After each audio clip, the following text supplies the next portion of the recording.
नमस्कार दोस्तों, light camera explain की इस एपिसोड पर हम जिस मूवी के बारे में बात करेंगे उसका नाम ही ब्रह्मयुगम। इस मूवी को IMDb पर 8 का रेटिंग्स मिला है। इस मूवी का वाइब कंटारा और तुम्बाड मूवी से मिलता है। तो चलिए let's jump into the intro.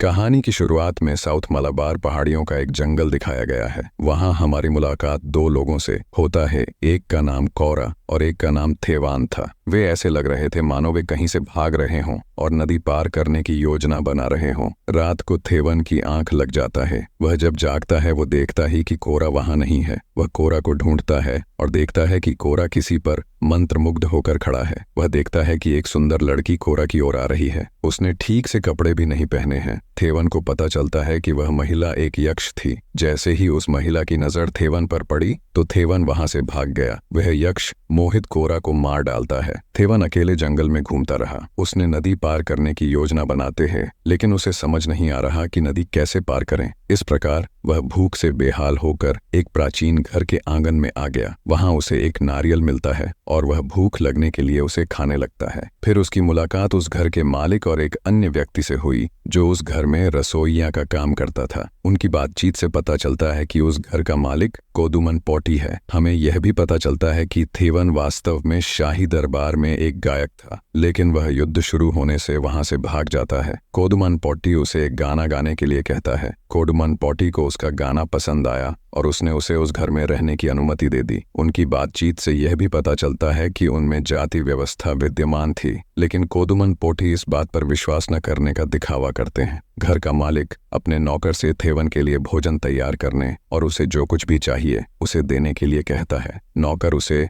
अन्न भंडार के बगल वाले कमरे में रहने के लिए ले आया और उसे घर के आसपास न भटकने की चेतावनी दी। उनका यह भी कहना है कि पहले भी एक नौकर इस घर के आसपास घूमता रहता था, लेकिन एक दिन अचानक वह गायब हो गया। उस रात रात्रि भोजन के समय थेवन ने कोदुमन पोटी को गाना सुनाना शुरू किया। उनकी गाना से प्रभावित होकर वह थेवन को खाना परोसते हैं। वह खाना खाकर भूखा थेवन बहुत खुश होता है और भगवान को धन्यवाद देता है, लेकिन कोदुमन पोटी ये सुनकर बहुत क्रोधित हो जाता है और कहता है कि किस्मत उसे वहां ले आई है और इसमें भगवान का कोई हाथ नहीं है। भोजन के बाद थेवन टॉयलेट करने के लिए घर के बगल के खेत में चला जाता है। वहां उसने देखा कि वहां कुछ दफनाया हुआ है तो वह डर गया और वहां से चला गया। वह पानी पीकर अपने कमरे में लौट ही रहा था, तभी उसे ऊपर कुछ जंजीरों की आवाज सुनाई दी, जैसे कुछ बांधा हुआ हो। वह ऊपर जाकर देखने का साहस करता है कि वहां क्या है। ऊपर जाकर उसने एक कमरे में कुछ खाने का सामान पड़ा हुआ देखा। वह डर कर वापस आने लगा, तभी वो जंजीर में फंस गया और डर कर भाग गया। अगली दिन सुबह कोदुमन पोटी पासा खेल रहा था, तभी थेवन वहां आता है। कोदुमन पोटी उसे पासा खेलने के लिए आमंत्रित करता है और कहता है कि पासा खेलने से पहले उसे कुछ दांव लगानी होगा। जब थेवन कहता है कि उसके पास दांव लगाने के लिए कुछ भी नहीं है, तो कोदुमन पोटी कहता है कि यदि थेवन पासे का खेल हार जाता है तो उसे जीवन भर वहीं रहना होगा। जब थेवन सहमत नहीं होता है तो कोदुमन उसे पासा खेलने के लिए उकसाता है और धोखाधड़ी से जीत जाता है। पासे का खेल हारने के बाद थेवन रसोई में जाता है। वहां जब रसोई ने घर के मालिक को शैतान कहा तो उसने उसका विरोध किया। रात में खाने के दौरान कोदुमन पोटी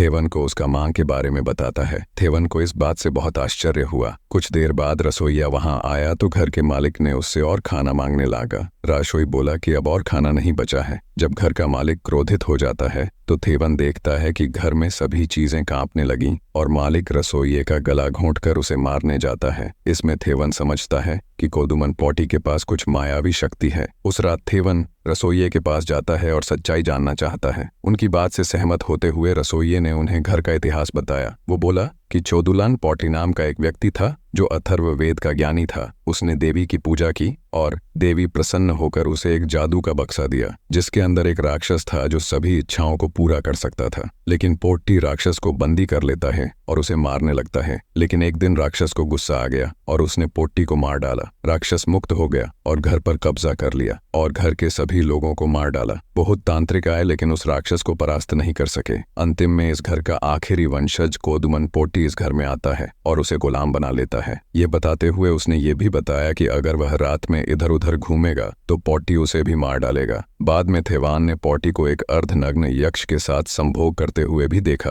अगले दिन सुबह जब थेवान वहां से भागने की योजना बनाता है तो पोट्टी उसे देख लेता है और जानना चाहता है कि वह कहाँ जा रहा है। जब थेवन ने उसे सारी बात बताई तो उसने कहा कि इतनी बारिश में थेवन कैसे जाएगा। थेवन देखता है कि पोट्टी अपनी जादुई शक्ति से बारिश शुरू करा दिया है। पोट्टी उसे बताता है कि यह ब्रह्म युग है। इस युग में ईश्वर की पूजा या संस्कृत का अभ्यास करने से कोई लाभ नहीं है, क्योंकि इस युग में भगवान किसी की नहीं सुनते। उन्होंने यह भी कहा कि यह बारिश कुछ सालों तक न रुकने की संभावना है। रात को रसोइये ने थेवान को बुलाया और उसे सुरा पिलाया। सुरा के नशे में थेवन को अपने गांव और माँ की याद आती है। अगली दिन सुबह थेवान ने देखा कि रसोइया बाहर कब्र खोद रहा है। यह देखकर थेवान वहां से भाग गया, लेकिन वह घर से जितना दूर जाता उतना ही उसकी सांस लेने में कष्ट होने लगता है और उसके मुंह से खून बहने लगता है। वह धीरे धीरे उस घर में लौट आता है। उसे देखकर पोट्टी उससे कहता है कि उसके अनुमति बिना चले जाने का यह नतीजा है। अगली सुबह रसोइया थेवन को बताता है कि इस घर से कोई नहीं भाग सकता। थेवन को यह भी एहसास होता है कि उसकी याददाश्त खत्म हो रही है। फिर रसोइया थेवन को ऊपर ले जाता है और थेवन जो देखता है उससे आश्चर्यचकित हो जाता है। थेवन को एक मृत शरीर मिलता है जो घर के मूल मालिक कोडुमन पोट्टी का था। रसोइया बताता है कि जब कोडुमन पोट्टी इस घर में आया तो वह भी इस राक्षस के जाल में फंस गया और धीरे धीरे उसकी याददाश्त चली गई, इसलिए उसे ऊपर बांधना पड़ा और नीचे वह राक्षस अब कोडुमन पोट्टी का वेश पकड़ के रहता है। उसने अपने चारों ओर एक अदृश्य घेरा बना लिया है जिससे बाहर निकलना नामुमकिन है। अगले दिन रसोइये ने थेवान को इस राक्षस को मारने का उपाय बताया। वो बोला कि अन्न भंडार के बीच से एक रास्ता है जो एक छोटे से कक्ष तक जाता है। वहां एक अखंड द्वीप जलता है। इसे बुझा देने से यह राक्षस मर जाएगा। वह यह भी बताता है कि उसके ऊपरी कमरे में राक्षस हमेशा उसकी रखवाली करता रहता है, लेकिन रसोइया को यह नहीं पता कि उस कमरे की चाबी किसके पास है। उस कमरे की चाबी पाने के लिए थेवन राक्षस के साथ पासा खेलना चाहता है। थेवन का कहना है कि अगर वह जीतेगा तो उसे चाबी देना पड़ेगा। यह सुनकर राक्षस को उसके कमरे की चाबी याद आ जाता है और उसका हाथ अपनी कमर पर चला जाता है। इससे थेवन को पता चल जाता है कि चाबी उसका कमर पर रहता है। ये बात वो रसोइया को बताता है और रसोइया खाना बनाने चला जाता है।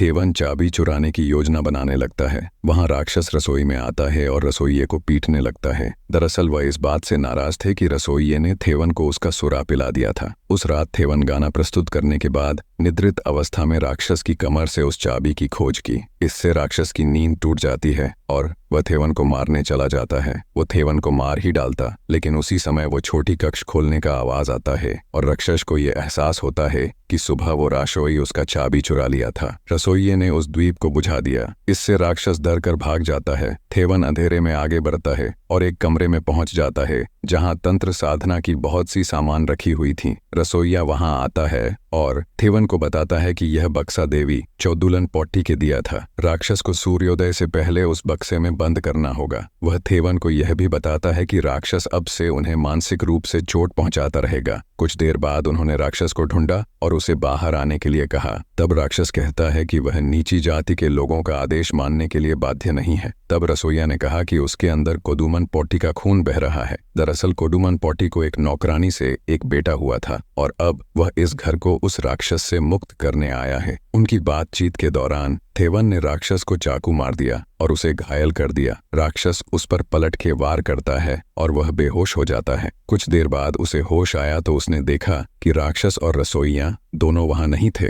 दोनों अलग अलग राक्षस को ढूंढने लगे। दूसरी ओर राक्षस उनके साथ छल करने लगता है। कहीं घर की दीवार संकीर्ण होने लगती है, कहीं घर घूमने लगता है। सभी बाधाओं को पार करते हुए दोनों राक्षस के पास पहुंचता है। फिर राक्षस ने कोडुमन पोट्टी की आड़ में रसोइये को बेवकूफ बनाने की कोशिश करता है। रसोइया सब कुछ समझ जाता है और थेवन को राक्षस का बक्सा खोलने के लिए कहता है। तब राक्षस थेवन को बताता है कि इसके बाद रसोइया थेवन को मार डालेगा। जब वो दोनों अपने बीच बात कर रहे होते हैं तो राक्षस रसोइये को मारने जाता है, लेकिन ऐन मौके पर थेवन ने उसके गले में चाकू घोंप देता है। जब राक्षस हार गया तो रसोइये ने उसके हाथ से अंगूठी उतार लिया और उसके शरीर में आग लगा दिया। पोट्टी का शरीर जलने के बाद राक्षस उसमें से बाहर आता है और डर के मारे छुप जाता है। रसोइया उसे बाहर आने के लिए आदेश देता है और कहता है कि आज से वह उसका मालिक है, लेकिन थेवन ने उसे वह अंगूठी पहनने से रोक देता है। उसे डर था कि अंगूठी पहनने के बाद रसोइया भी राक्षस बन जाएगा। तभी दोनों के बीच मारपीट शुरू हो जाता है और दोनों घायल हो जाते ही बाद में जलते हुए घर का एक हिस्सा उनके ऊपर गिर जाता है। वहां से खुद को बचाकर थेवन जंगल में प्रवेश करते हैं। खुले आसमान का स्वाद उसे बहुत दिनों के बाद मिलता है, लेकिन कुछ देर बाद रसोइया उसके पीछे आता है और उसे पीटना शुरू कर देता है।